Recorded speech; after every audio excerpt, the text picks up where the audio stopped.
എവിടെ പോവാ? കടയിൽ വരെ കുങ്കുമം മേടിക്കാന്. ഇന്നാളല്ലായിരുന്നോ ഒരു ടിന്ന് മേടിച്ചത്? ഓ ഒന്നും പറയണ്ട ചേച്ചി, അത് കൊള്ളത്തില്ല. അത് ഇട്ടപ്പോൾ ഭയങ്കര ചൊറിച്ചിലും അസ്വസ്ഥതയൊക്കെയാ.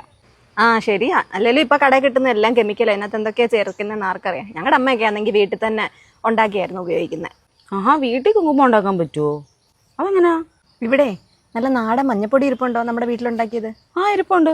ഉണ്ടോ? ആ തൈരുണ്ടോ? ആ അതുകൊണ്ട്. എന്നാ ഇപ്പൊ തന്നെ ഉണ്ടാക്കാൻ പാ. ചേച്ചിക്ക് ഇതൊക്കെ അങ്ങനെ അറിയാം?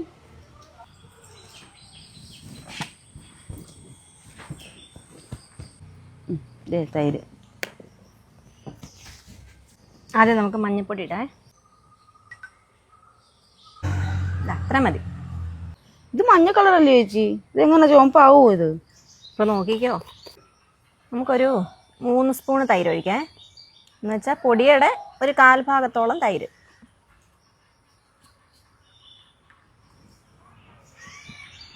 ചേച്ചി ഇത് എന്തോ ചെയ്യാൻ പോവാ?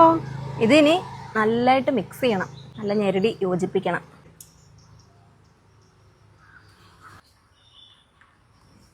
ഇതാ ഇതുപോലെ നന്നായിട്ട് ഞെരടി, കട്ടയില്ലാതെ നല്ല പൊടി പൊടിയായിട്ട് നല്ല വൃത്തിക്ക് ഞെരടി എടുക്കണം.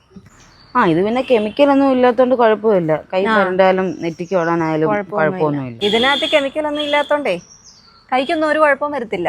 എന്നാ കുറച്ച് നേരം ഒന്നും ഞെരടേ. ഒരു സാധനം കൂടെ വേണം, ഞാൻ എടുത്തിട്ട് വരാം.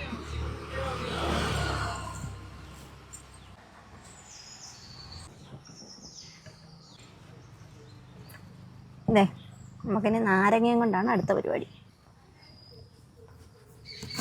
നാരങ്ങയാണ് മെയിൻ. ഇതിൻ്റെ അരി കളഞ്ഞിട്ട് ഇതിൻ്റെ നീര് മാത്രം പിഴിഞ്ഞൊഴിക്കണം. തിരുമിക്കോ നിർത്തണ്ട.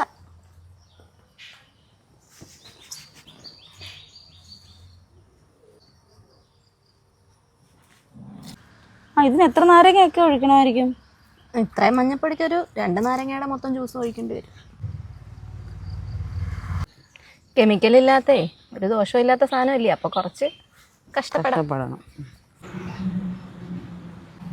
ഇതേ അളവൊക്കെ കറക്റ്റ് ആയിരിക്കണം കേട്ടോ. തൈര് 1/4 ഭാഗം തൈര്, പിന്നെ നാരങ്ങാ നീര്, അത് കറക്റ്റായിട്ട് വന്നെങ്കിലേ നമുക്ക് ആ കറക്റ്റ് കളർ കിട്ടത്തുള്ളൂ. ഇനി ഇതേ കുറച്ച് നേരം വെയിലത്ത് വെക്കാം, നല്ലതായിട്ട് വെയിൽ കൊണ്ട് ഉണങ്ങണം.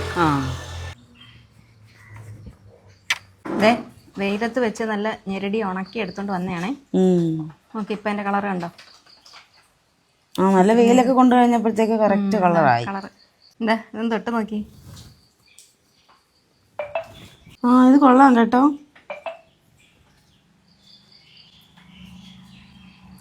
ഇത് വെയിലത്ത് വെച്ച് നല്ലതായിട്ടൊന്ന് ഉണക്കി ഒന്നുകൂടെ ഒന്ന് ഞെരടി നല്ല പൊടിയാക്കിയിട്ട് പിന്നെ ഇതിനകത്തങ്ങ് ഇട്ട് വെച്ചാൽ മതി. ഒരു കെമിക്കലും ഇല്ല. ശരിയാ.